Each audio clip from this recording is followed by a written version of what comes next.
آج میں انشاءاللہ اللہ تعالیٰ کے فضل اور حکم سے انشاءاللہ کوشش کرتی ہوں کہ میں آپ کے سامنے چند ایسی علامات رکھوں جو قرآن اور حدیث کے مطابق ہیں، اور اس کے بعد اس کا جو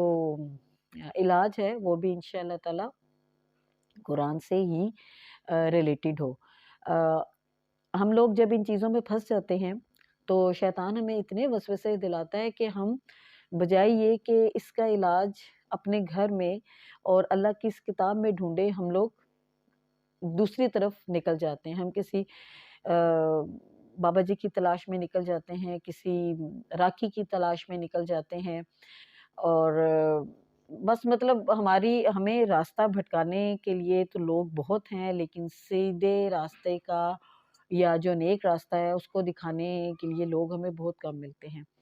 تو سب سے پہلے ایسے ہے کہ ہم علامات دیکھتے ہیں کہ جادو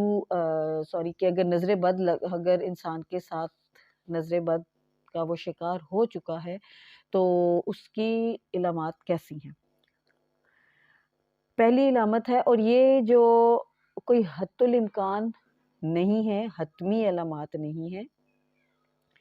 ہمارے آئمہ، ہمارے بزرگان، ہمارے جو بھی نیک عالم گزرے ہیں، لوگ گزرے ہیں، یہ سمجھ لیں کہ ان کی تجربے کا نچوڑ ہے جس کے پیش نظر انہوں نے ان علامات کو لکھا کہ اگر اس طرح کی علامات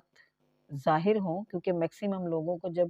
انہوں نے تجربہ کیا، انہوں نے دیکھا تو جو میکسیمم علامات تھی وہ نظر بد کی ایسی ہی ثابت ہوئی، سو انہوں نے اس کو لکھ دیا تاکہ ہمارے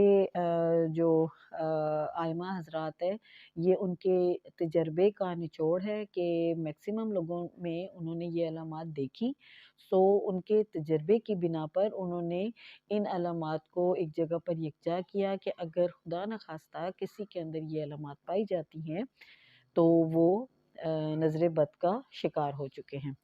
اس میں جیسے پہلی علامت ہے کہ چہرے کا پیلا پڑ جانا، آنکھوں کے گرد ہلکے ظاہر ہو جانا، جو آنکھیں جس طرح بندہ دیر سے سوتا ہو یا بہت زیادہ کام کرتا ہو تو جو آنکھوں کے گرد اور آنکھوں کے اوپر جو کالا سا نشان بن جاتا ہے وہ۔ قرآن پاک کی تلاوت سنتے ہوئے پریشان ہو جانا، یعنی کہ آپ کسی ایسی محفل میں گئے ہیں جہاں پہ قرآن پاک کی تلاوت ہو رہی ہے اور وہاں پہ کوئی ایسا فرد یا ایسی خاتون یا ایسا مرد ہے کہ جو تلاوت سن کے کنفیوز ہو رہا ہو، پریشان ہو رہا ہو، وہ وہاں پہ بیٹھ نہ پا رہا ہو، مطلب اس کی کنڈیشن ایسے ہو جیسے اس کے اندر کوئی گھبراہٹ شروع ہو چکی ہے، گھٹن کا محسوس ہونا، گرمی معمول سے زیادہ لگنا، کمر کے نیچے حصے میں جو مطلب کہ بیک ہماری جو اوپر کا ایک شولڈرز کا حصہ ہے، جو نچلا حصہ ہے، اس میں درد رہنا، پہلوؤں میں درد رہنا یعنی کہ پسلیوں میں درد رہنا، ہر وقت ادھر ادھر دیکھتے رہنا، مطلب انسان اگر دو بندے بیٹھے ہیں جو آمنے سامنے ایک دوسرے سے دیکھ کر بات کریں، لیکن جو ایک سامنے والا بندہ ہے وہ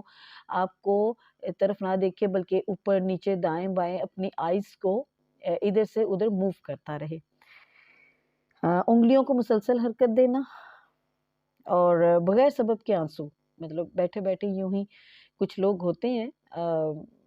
ویسے ہی ایسی رونا نہیں لیکن آنسو نکل آتے ہیں، ان کی آنکھوں میں سے پانی اس طرح نکلتا ہے کہ وہ آنسوؤں کی شکل اختیار کر لیتا ہے، پلکیں اچانک خود سے پھڑکنا،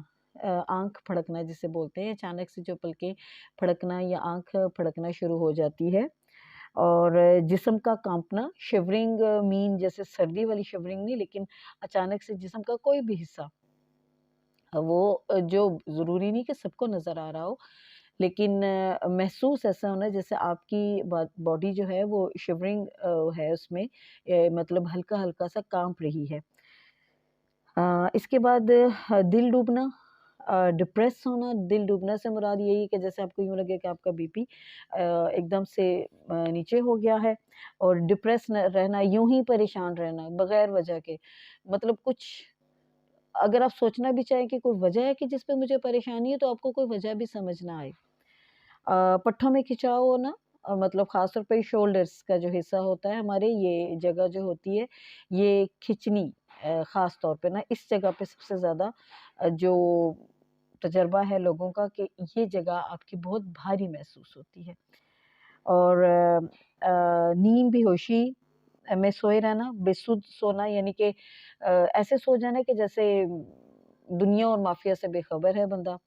اور جب اس کو اٹھانے آؤ تو ایسے لگا کہ جیسے کوئی بے ہوش ہوا ہوا تھا، اس قدر اس میں سونا کہ پتہ ہی نہ ہو کہ آس پاس کیا ہو رہا ہے، اتنی مدہوشی اس شخص یا بندہ یا بندی پر طاری ہو رہی۔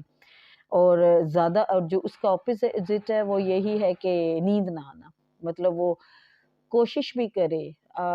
لیکن اس کو پھر بھی نیند نہ آئے۔ لوگ اکثر نیند کی گولیاں بھی کھا لیتے ہیں لیکن پھر بھی نیند نہ آ رہی ہو، اور بغیر کسی بیماری کے جسم پر نیل پڑ جانا۔ اکثر لوگوں کے جسم پر سپاٹس ہوتے ہیں بلیک یا بلو میں نا، جیسے کلاڈ ٹائپ کا ایسے سرکل سا ہوتا ہے، کبھی چھوٹا کبھی بڑا، تو وہ اکثر لوگوں کے کمر پر، پیٹ پر، بائسپس پہ یا تھائس پر وہ نمودار ہو جاتے ہیں۔ تو اب یہ ساری جو علامات ہیں، اس میں سے اور بھی ہوں گی لیکن میکسیمم جو علامات ہیں وہ یہ ظاہر کی جاتی ہیں کہ یہ علامات جو ہیں وہ شدید نظر بد کا موجب ہیں، اور اللہ تعالیٰ ہمیں ان علامات سے بچائے۔ تو اب ہم انشاءاللہ تعالیٰ قرآن اور حدیث سے اس کا ہم علاج دیکھتے ہیں کہ اللہ تعالیٰ اپنے کرم اور اپنے فضل سے ہمارے لیے اللہ نے کیا شفا رکھی ہوئی